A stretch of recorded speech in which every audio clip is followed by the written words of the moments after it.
ગુજરાતમાં જ્યારે જ્યારે કોઈ વિકટ પરિસ્થિતિ સર્જાય ને ત્યારે જનતા રાળો નાખે કે નેતાઓ મત લઈ ગયા, હવે દેખાતા નથી, તંત્ર તેમની વાત સાંભળતું નથી. નેતા ન દેખાવા પાછળનું કારણ શું છે તમને ખબર છે? કારણ કે નેતાઓને એ જનતા પર ભરપૂર ભરોસો છે કે ગમે તેવી વિકટ પરિસ્થિતિમાંથી આ જનતા બહાર આવશે, ગમે તેવી હાલાકી ભોગવશે, પરંતુ મત તો તેમને જ આપવાની છે. આવો જ્યારે તેમને વિશ્વાસ હોય તો શા માટે એ નેતાના પેટનું પાણી હલે? વાત કરીએ સુરતની. સુરતના ખાડી વિસ્તારમાં પૂર આવ્યું એ કાંઈ પ્રથમ ઘટના છે નહીં. આની પહેલાં પણ અનેક વર્ષોની અંદર ખાડી વિસ્તારમાં પૂર આવી ચૂક્યું છે, પરંતુ પરિવર્તન નથી આવ્યું. એ પ્રશ્નનું નિરાકરણ નથી આવ્યું, કારણ કે એક હતું શાસન આ જ જનતાએ એક પક્ષને સોંપ્યું છે.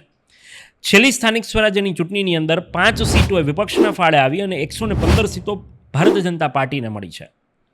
આ વાતનો સારાંશ એટલો જ છે કે જ્યારે નાગરિક નિષ્ક્રિય બની જાય ત્યારે નેતાઓ પેધી જાય છે અને અધિકારીઓ, તંત્ર એ નિંભર બની જતું હોય છે અને અંતે સહન કરવાનું એ બધું જ જનતાના માથે આવતું હોય છે.